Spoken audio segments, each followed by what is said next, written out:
Hello, hello. Welcome to a Friday mix-up. This one is quite unusual.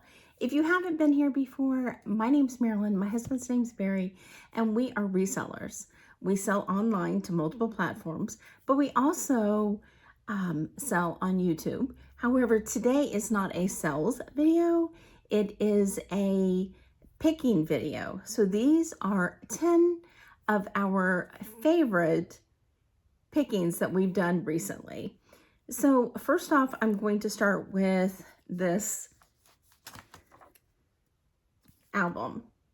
Anytime that you can find turn of the century or pre-turn of the century albums is really, really great. They are fascinating and they are a wonderful view into the past. This one is leather bound. However, the binding is completely gone on this one, and it's always conditioned. However, if the things in photos inside or cabinet cards inside are interesting, then that's even better. Let me show you the page. Gotta be very careful. I don't want this to rip anymore. But there is the front page. Some of the interesting things, of course, I always look at the jewelry that I find fascinating. But look at this, guys.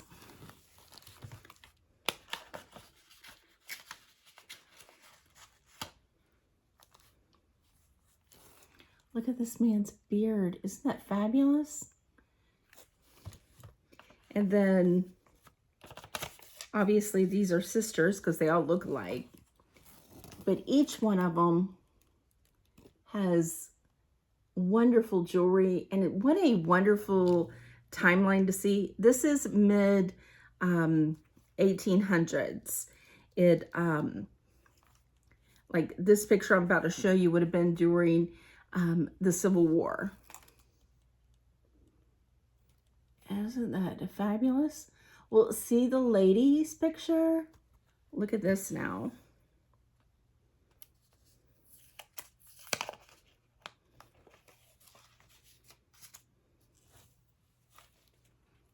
That's her in later years. I just think that's fabulous. And I mean, it's just fun to look at these photo albums or cabinet card albums from the 1800s. Can sell up to or more than $1,000. Generally in this condition, I would probably list something like this for a couple $100, considering it's pretty full. But look at her necklace. Isn't that fabulous? But these are things that Barry has picked up in his travels and going to auctions and our local auction, and just pretty cool. So that's an mid 1800s cabinet card album. The next thing he brought me was this beaker. Isn't that great? This is also from the 1890s, and this would have been what they did to a beaker. They're generally on the beakers. Yeah, you can see that it's etched. I don't know if that's coming through, but it's etched with the numbers and the lines. And then if the bottom broke off, which was very, very normal, they would just replace it with a tin lid and put plaster in it, and then put the beaker down into it, because if they could save the beakers, they were going to save them. So this was what they did. And not only did they make such amazingly wonderful, useful items, but they also made them beautiful and works of arts. How easy for us to display a piece like this. I just think they're pretty doggone amazing. Next, we have this early 1900s screwdriver. Still usable today. And what's fascinating with it is that they used brass and wood and it's still usable all this time later. How many times have we purchased a screwdriver and it broke off the handle, or something happened to the tip, and this is still usable? That's what I find the most amazing. Not only that, I love the paint on this. I love the seeing through time. I wish these things could tell us where it's been. How fabulous would that be? But I love antiques. I love vintage. This is just really, really great. Next we have this. Look at this. This is an awl or an ice pick. It's a Yankee wood ice pick. Generally, that's what it's used for, but it could also be used as an awl to punch through leather and things like that. And this is so incredibly weighted. It is heavy as could be. But the most fascinating thing is this is made out of wood and cast iron. And look at that cast iron bent. But this was probably used as an ice pick, because at the same time we have this piece, which is a North Brothers ice breaking chipper tool. This is also turn of the century, but it is so incredibly beautiful. I love to take old tools, and especially kitchen tools, ice tools, things like that. And we have a farmhouse, and this is what we decorate our kitchen with, is kitchen tools from the turn of the century, trying to keep our farmhouse is a 1934 farmhouse, trying to keep in the same timeline as our house it was built. But this was an ice chipper, and it either an ice pick or to break chunks of ice. But that is a pretty cool piece and super heavy again. So I just love the writing on it, the wood. I think it really, really shows well. Here is one of the coolest things that Barry brought home in his pickings, I think. This is a photo frame, probably turn of the century with the way her hair is, maybe a little earlier. But look at her dogs. And this is in a really cool frame with a holder. But I think that is spectacular, especially with her dogs. So such a cool piece. Another one, turn of the century. Next, I have these little leather books. These are really, really popular still. These were done in the 20s, and this is William Shakespeare, and inside is just little sonnets and stories. Like this is Anthony and Cleopatra. This is the 12th Night, and this one is King Lear.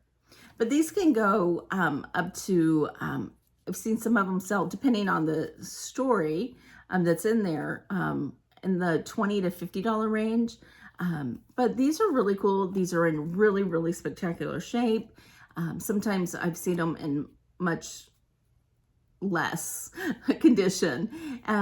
We just recently had the entire Holy Bible that was done in these little leather books, and that did very, very well. But if you can find them in the chest, the collections came in collections, and they came in chest, most of them.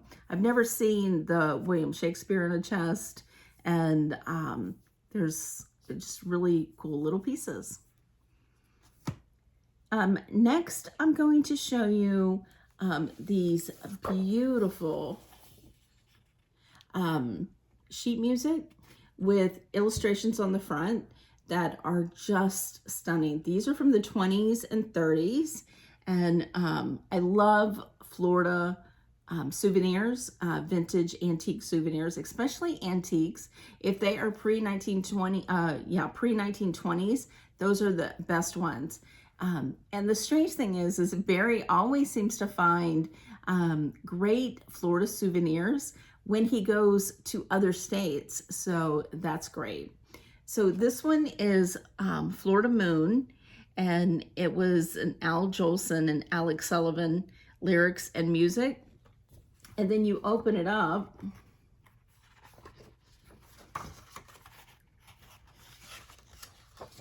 and there's the music. Excellent condition. And then on the back, you get an extra piece. This is Dearest One. And this is a wishing with best wishes and kindest regards. This is a 1920s, 30s card, and it has a Florida watercolor. I collect these watercolors, and you can frame them. I love selling ephemera. I think that's how you say it, but that is like postcards or sheet music. It's paper products that weren't meant to last, you know, over 100 years. So the coolest thing is this still has a little paper clip on it holding it together with its envelope. And I took them apart, but it's really cool. And the last thing I have for you today is postcards. I love this because it is George Washington. It's red, white, and blue. So I thought it was very, very great, especially because we are right here at 4th of July. And this postcard is from 1910, and it's postmarked on the back. Postcards are great. They're a great way to decorate. Just frame this, and that would be a really great one.